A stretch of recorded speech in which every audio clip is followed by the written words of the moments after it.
No vídeo de hoje, denúncia: hackearam o futebol do Flamengo. Like no vídeo, se inscreve, ativa o sininho, rumo a 460 mil inscritos por aqui. Boa sexta-feira para todo mundo. Não esquece do treino, hein? Não esquece de cuidar da sua saúde. Acabou o carnaval, acabou o bloquinho, galera já voltou de viagem, muitos já voltaram, outros ainda não. Então, vá treinar, musculação, caminhada leve, corrida, o que te dá prazer, algum esporte, mas cuide do seu corpo, cuide da mente, cuidado com o que você lê, cuidado com aquilo que você absorve, com os vídeos que você consome. Tem muita porcaria aí que só faz mal, só intoxica as pessoas. Então, é a dica do coach desta sexta-feira. Faça isso por você e pelos seus. Antes de analisar a derrota do Flamengo para o Lanús e esse panorama difícil e surpreendente na temporada 2026 do Flamengo, eu queria completar aqui o vídeo de ontem, o vídeo das 6, sobre o transfer ban do Santos, do João Basso, né, do não pagamento ao Arouca, de Portugal, pelo João Basso. Ontem à noite eu conversei com pessoas do clube e o que foi dito foi o seguinte: o recurso para pagar esse transfer ban já está separado. De fato, o Santos tem lá o recurso da venda do Souza, daquela antecipação de recebível que ele fez, como eu expliquei ontem, e esse recurso está separado. O que me disseram essas pessoas do clube é que aquela tentativa do pai de um membro do comitê de gestão, que é português, de ir a Portugal, foi uma das últimas tentativas depois de tentar, né, na via institucional, depois de tentar, com inclusive o escritório de advocacia que o Santos tem contratado e que já reverteu outros transfer bans, esgotadas todas essas possibilidades, se tentou essa, pelo fato desse pai de um membro do comitê de gestão não só ser português, mas também ter uma relação com o filho do presidente do Arouca. Então se tentou por essa via. Enfim, eu acho que se é alguém com uma capacidade maior de articulação no meio do futebol, experiência em negociação, né, com esse know-how, talvez as chances aumentem. Mas, de qualquer forma, né, o que me foi dito foi o seguinte: Jorge, o Arouca estava irredutível naquele momento, nada ia adiantar. Mas se tentou meio que como um último recurso. Não foi o único recurso tentado, foi o que me disseram pessoas de dentro do clube. O ponto aqui é o seguinte: tudo bem, o recurso está aí, vai ser pago. Inclusive, informação também nesse papo, de que o Arouca já aceitou, pode pagar 50% agora e 50% depois. E aí já libera o transfer ban para o Santos inscrever o Oliva. Então que num primeiro momento o Arouca botou pé firme, depois que saiu o transfer ban, o Arouca, tá bom, pode pagar 50-50.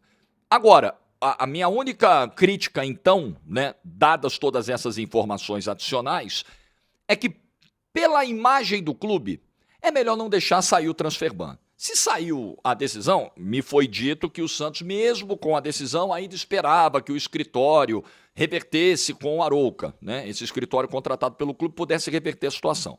Mas mesmo assim, já sabendo que as chances eram mínimas, para evitar, acho que fica uma experiência aí, fica um aprendizado, para evitar essa exposição que é muito negativa. Tem o dinheiro para pagar e vai sair do transfer ban. Mas só o fato dessa notícia estar estampada, Santos punido, não pode inscrever jogador, transfer ban, uma dívida de 2023, isso é muito ruim para a imagem do clube. E eu falo muito de credibilidade, né, de como essa gestão precisa, né, transparecer essa credibilidade. Então, esse é um ponto. Não pode deixar chegar nesse ponto. Os caras estão irredutíveis, vai ter que pagar.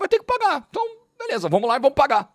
É a vida, né? Não deixar chegar nesse ponto. Mas o que me foi dito é que o recurso está lá e vai ser pago. Então, nos próximos dias, a coisa vai se reverter, certo? Então, para completar, para amarrar o vídeo de ontem sobre esse assunto.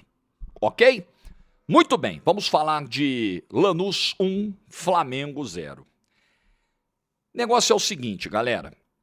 Eu fui pegar aqui, tirando os 3 primeiros jogos do Campeonato Carioca, jogos com a molecada, com o Sub-20, o Flamengo já fez 9 partidas no ano, venceu 4, empatou 1 e perdeu outras 4, com o time principal. Então eu estou pegando do jogo com o Vasco, do dia 21 de janeiro, para cá. Aqui começa a nossa conta. Hoje nós estamos no dia 20 de fevereiro. Já fez um mês que o time principal do Flamengo retornou. Eu sei, e eu tenho pregado isso aqui, eu tenho defendido isso aqui, eu tenho concordado com a análise do Felipe Luiz. Aliás, precisamos falar do trecho da coletiva em que o Felipe Luiz comenta o episódio do Vinícius Júnior. Felipe Luiz não foi nada bem. É como eu sempre digo, né? Ninguém acerta o tempo todo, ninguém erra o tempo todo. E eu sou fã das entrevistas e posicionamentos do Felipe Luiz. Acho que nesse ele não foi bem. Mas eu vou chegar lá. Voltando para não perder o fio. Eu tenho sido compreensivo, eu tenho ido nessa corrente. Olha, o Flamengo jogou até 17 de dezembro a temporada passada, 80 jogos, campeão de um monte de coisa, corda esticada, terminou lá no Catar e tal, os caras estão voltando ainda. Pô, começar já com o Campeonato Carioca no início de janeiro é uma loucura. Isso não é pré-temporada em lugar nenhum do mundo. Aqui não se faz pré-temporada, precisa de um tempo para o ritmo retomar, etc. Eu tenho defendido isso aqui.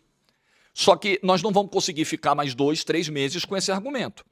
Porque já se passou um mês que o time principal do Flamengo voltou e a rotação do time está muito abaixo e o desempenho técnico de alguns jogadores tem influenciado demais. E eu acho que o jogo de ontem ele é muito mais explicado pelo desempenho técnico, pela fase ruim de alguns jogadores e também por uma dificuldade de repertório ofensivo do que necessariamente pelo aspecto físico.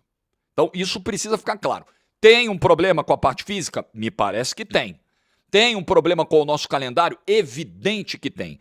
Mas já se passou um mês e você não vê uma curva mínima de melhora nesses aspectos que o Flamengo está deixando a desejar no início do ano. Então sim, é preocupante. Então sim, é um momento em que a cobrança em cima do trabalho do Felipe Luiz e do desempenho da performance individual de alguns jogadores tem que aumentar. Então, por exemplo, a partida que fez o Léo Ortiz ontem, não é para colocar a culpa em um cara, não é isso. Mas a partida que o Felipe Luiz, a atuação defensiva, do Felipe Luiz, Léo Ortiz, Alexandro, defensivamente, eu vou falar da pobreza ofensiva já já, mas defensivamente uma atuação muito, muito ruim do Flamengo. Muito ruim. Muito ruim. Contra um time frágil. Time que teve 2 gols anulados, inclusive, antes de valer um. Castilho lá dando trabalho. Defensivamente, o time mal. Ofensivamente, o time afunilando, tentando muitas jogadas por dentro. E aí é o seguinte, meu amigo. A gente sempre diz aqui, quando o time obtém muito sucesso, obviamente, ele é neutralizado, quer dizer, ele é mais estudado. O time que está no topo, todo mundo quer bater. Então, os adversários vão lá e vão minuciosamente pegando os detalhes, aprendendo a jogar contra esse time, os pontos fracos, como neutralizar e tudo mais.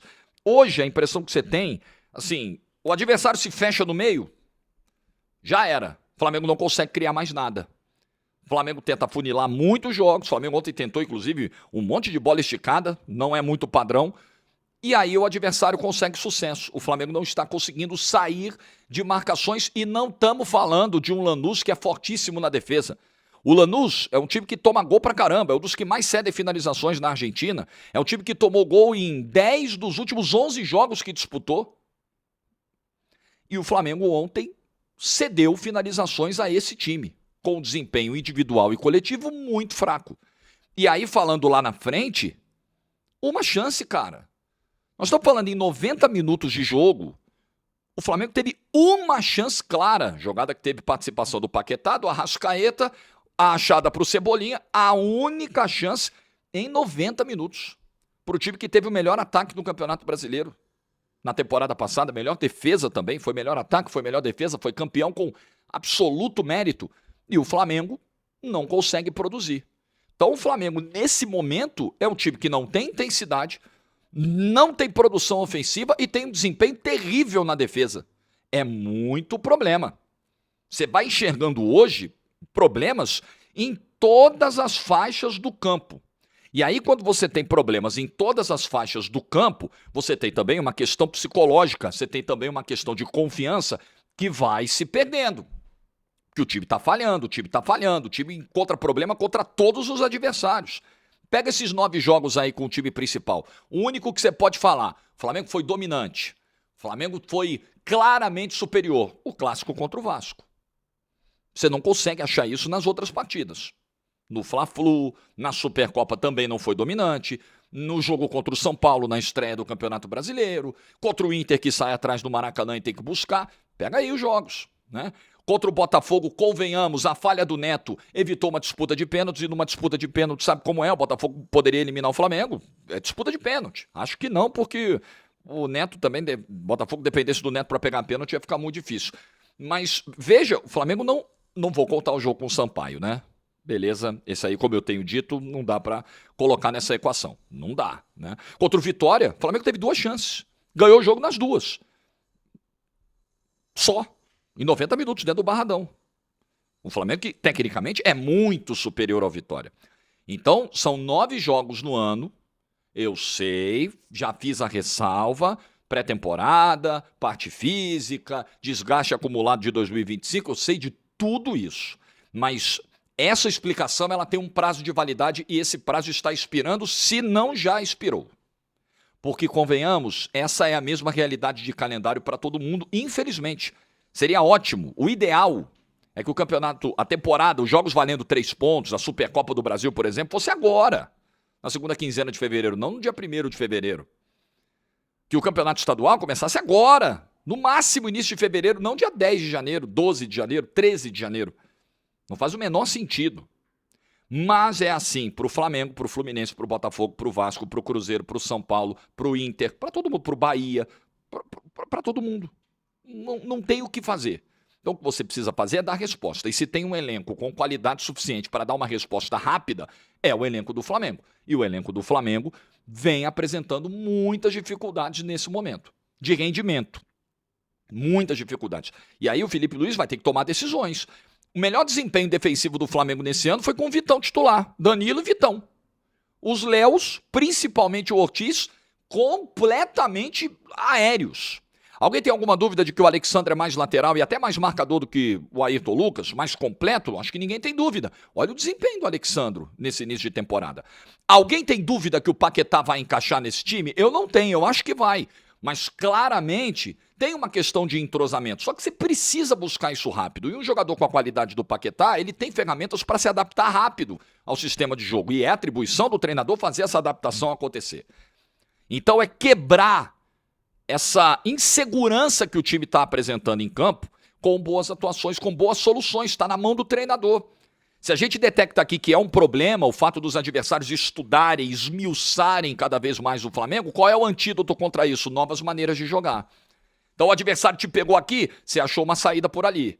O adversário encontrou a tua saída por ali, você vai ter que achar um outro plano por ali. É atribuição do treinador. Só que, se você olhar o ataque, Bruno Henrique já jogou como centroavante titular, ontem o Carrascal jogou como 9, nada está funcionando. Além das falhas lá atrás, nada em termos ofensivos está funcionando. Nada. E para falar de novo de parte física, não posso esquecer desse detalhe. Foram vários titulares poupados no fim de semana no Carioca, contra o Botafogo. Entre o jogo do Vitória e o jogo do Botafogo, houve um período de 4, 5 dias de descanso. Algo que é raro, é muito difícil de acontecer. Então, apesar de um calendário irresponsável, nessa última semana, o Flamengo conseguiu fazer esse controle. E mesmo assim o time não está rendendo. E mesmo assim o time está mostrando uma rotação abaixo, e mesmo assim o time está mostrando insegurança, e mesmo assim o time está mostrando afobação e falta de repertório. Então, não é um bom momento de verdade do Flamengo. Flamengo muito lento nos seus jogos. O Flamengo mostrando alternativas muito limitadas para atacar os seus adversários, né?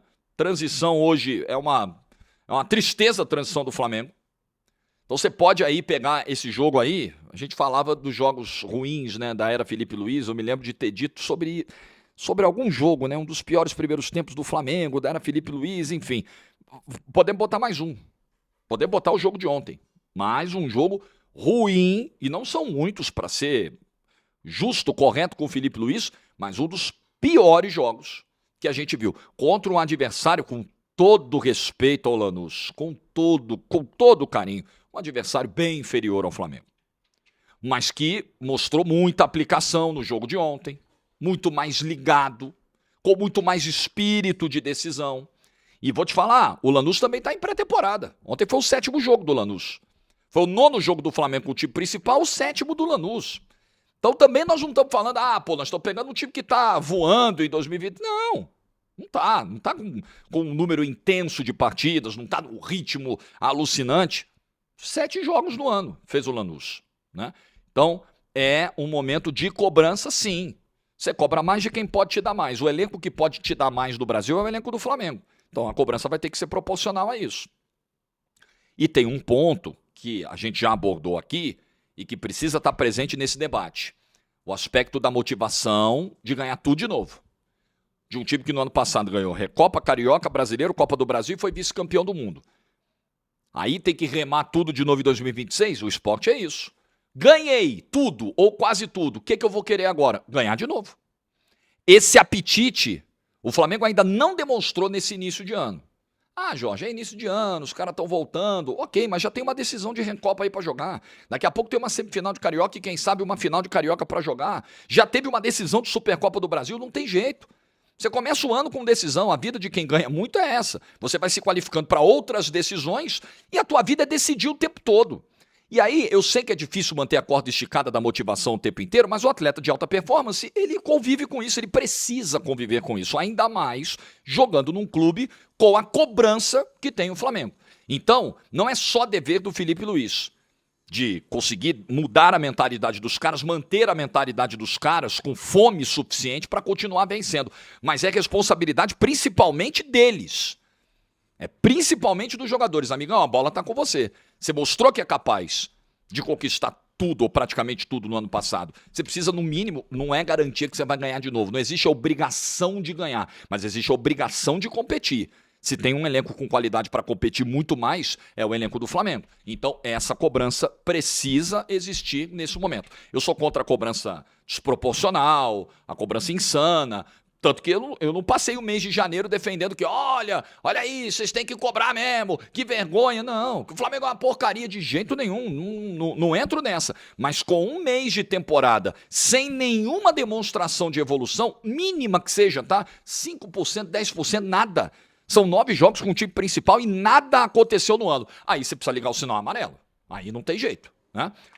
Sobre a fala do Felipe Luiz, pra gente fechar o vídeo, do caso Vinícius Júnior, o Felipe Luiz eu acho que foi muito infeliz nesse comentário ontem na coletiva. Deixa eu até fechar aqui, porque já ia vazando um vídeo que está sendo reproduzido aqui do portal do GE. Porque eu tô com o portal do GE aberto para pegar as aspas do Felipe Luiz sobre o caso Prestiani e Vinícius Júnior. Ele disse o seguinte, abre aspas: é um tema muito mais delicado do que pensamos, um tema que envolve muitas coisas. Para mim é simples, o Prestiani tapou a boca e não deveria ter tapado. E isso gera toda essa revolta. E agora é a palavra de um contra de outro. Isto é muito delicado. E se ele disse isso, tem de pagar. Mas, repito, é a palavra de um contra o outro e não sou eu quem pode julgar. Fecha aspas. Primeiro de tudo, Felipe Luiz, não é apenas a palavra de um contra o outro. Por isso que eu bati tanto na tecla da importância do envolvimento do Mbappé nesse episódio. Porque não fosse o Mbappé dizer, eu ouvi e ouvi 5 vezes, a palavra do Felipe Luiz seria mais descredibilizada do que ainda está sendo.